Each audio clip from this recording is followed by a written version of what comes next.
Hello students and welcome to today's biology class. So in the previous classes we have discussed about chapter 5, that is principles of inheritance and variation. Today we'll move on to the next chapter, that is chapter number 6, molecular basis of inheritance. तो आज हम लोग ये नया chapter start करेंगे. देखिए ये जो चैप्टर है ये प्रीवियस चैप्टर से लिंक्ड है.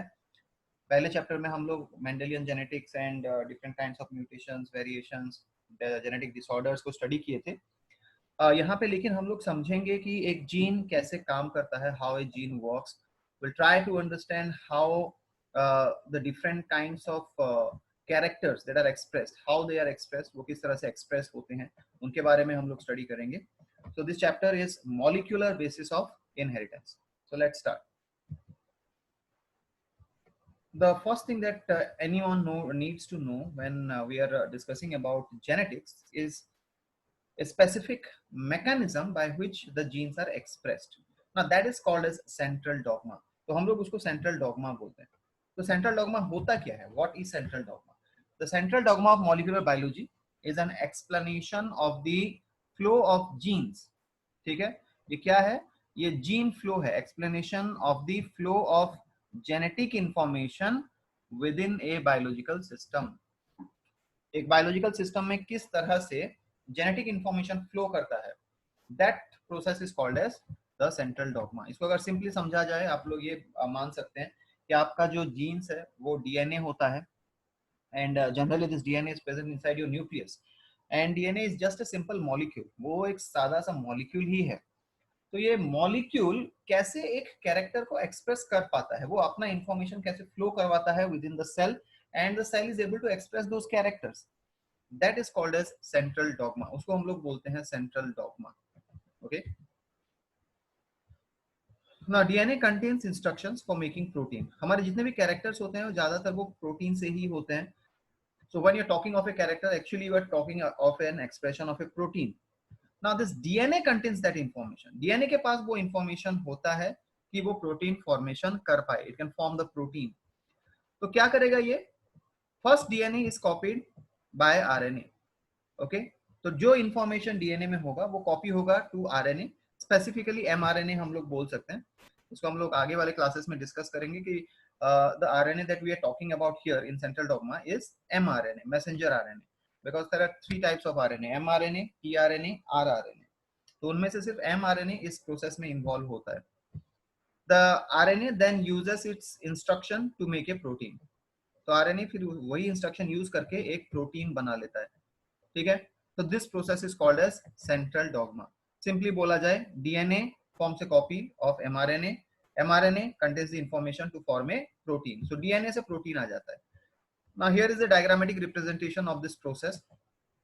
DNA जो डबल स्ट्रैंडेड मॉलिक्यूल होता है, तो वो कन्वर्ट होता है into RNA which is a single stranded molecule by process called as transcription. इस प्रोसेस को ट्रांसक्रिप्शन बोला जाता है, जिसमें डीएनए कन्वर्ट होगा अपने मैसेंजर आरएनए फॉर्म में. there are certain differences between DNA and RNA that we'll be discussing in the upcoming classes, but for the timing आप ये सिर्फ प्रोसेस को याद रख लीजिए. DNA converted into mRNA, process called as transcription. Now the RNA is converted into protein by another process called as translation. तो RNA फिर protein में कन्वर्ट होगा by process called as translation. कभी कभी ये जो RNA होता है वो रिवर्ट बैक होके DNA भी फॉर्म कर सकता है, जो यहाँ पे एक रिवर्स रिएक्शन दिए हैं. That process is called as reverse transcription. If RNA is converted back into DNA, that is called as reverse transcription. Now this takes place in certain virus. ये जो reverse transcription है ये सारे living organisms में नहीं होता, ये कुछ viruses और some other organisms में दिखाई देता है, but it can occur. RNA can be converted back into DNA. At the same time, RNA can form a copy of itself. यहाँ पे जो arrow mark दिया है इसका मतलब ये है कि RNA forms a copy of itself, अपना एक duplicate copy बना सकता है. That process is called as replication. Okay, so when DNA forms a copy of its own self, अपना एक और कॉपी बना लेता है, उसको हम लोग रेप्लिकेशन बोलते हैं. So DNA to RNA transcription, RNA to protein translation, RNA back into DNA reverse transcription, and DNA forming a copy of itself replication. तो सेंट्रल डॉगमा में ये सारे प्रोसेसेस होते हैं. Okay, next move on to the next slide.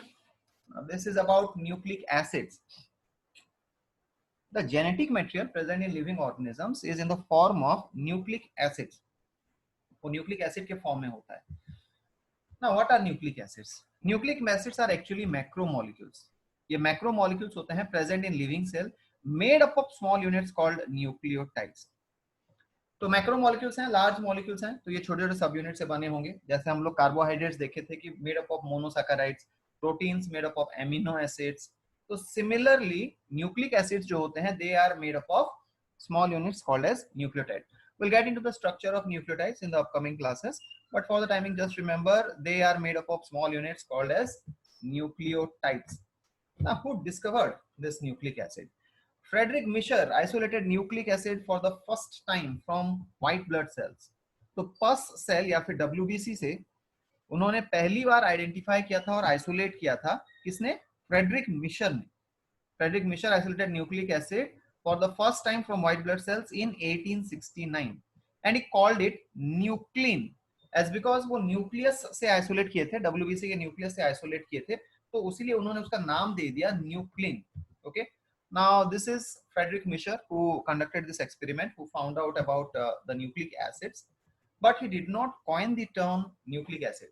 तो आज modern biology में जो हम न्यूक्लिक एसिड वर्ड यूज कर रहे हैं उसको किसने दिया था? That was given by Richard Altman.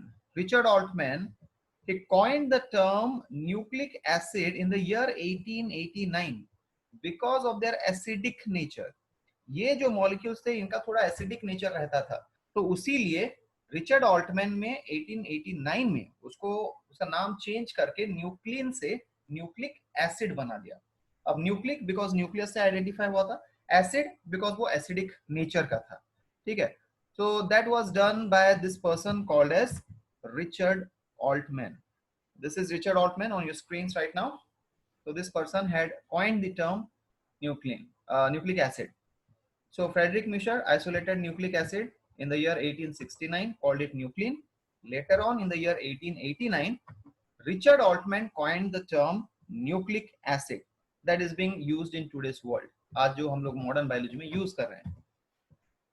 Now there are two types of nucleic acid found in the organisms that serve as genetic material. तो दो टाइप के न्यूक्लिक एसिड्स दिखाई देते हैं, DNA, RNA. Now these two words you are very acquainted with. ये आप लोग बहुत पहले से ही जानते हैं कि दो टाइप के न्यूक्लिक एसिड होते हैं, एक को DNA बोला जाता है, दूसरे को RNA बोला जाता है. एंड आई एम अवेयर कि आप लोगों का इसको फुल फॉर्म भी पता होगा. क्या होता है full form? DNA stands for deoxyribonucleic acid, which forms the genetic material of most of the living organisms. ठीक है, दुनिया में जितने भी लिविंग ऑर्गेनिजम्स हैं, majority of them, almost all you can say, there genetic material is DNA, deoxyribonucleic acid. अब ये नाम डीऑक्सी क्यों पड़ा वो हम लोग डिस्कस करेंगे नेक्स्ट क्लास में, जब हम लोग डीएनए का मॉलिक्यूलर स्ट्रक्चर देखेंगे. तो देयर यू विल फाइंड कि DNA actually lacks one molecule of oxygen, इसीलिए डीऑक्सी. डी मतलब without, oxy refers to oxygen. तो ये न्यूक्लिक एसिड एक मॉलिक्यूल ऑक्सीजन के बिना होता है, without that, so that is the reason it is called as DNA, and it is the genetic material in most of the living organisms, right? But RNA, which is ribonucleic acid, is a single stranded structure and serves as genetic material in some viruses. Generally RNA is not considered as the prime genetic material in most of the living organisms, though RNA is present in all living organisms, but it is not considered as the prime genetic material. वो सिर्फ एक messenger molecule होता है. RNA is mostly a messenger molecule in case of living organisms, but there are certain virus who do not contain DNA. उनका DNA नहीं होता उस virus में, लेकिन उनका जेनेटिक मटेरियल होता है RNA. So this is an overview about the central dogma and nucleic acid. So in the next class, students, will move on to the first and the prime nucleic acid, that is the DNA, deoxyribonucleic acid. Thank you.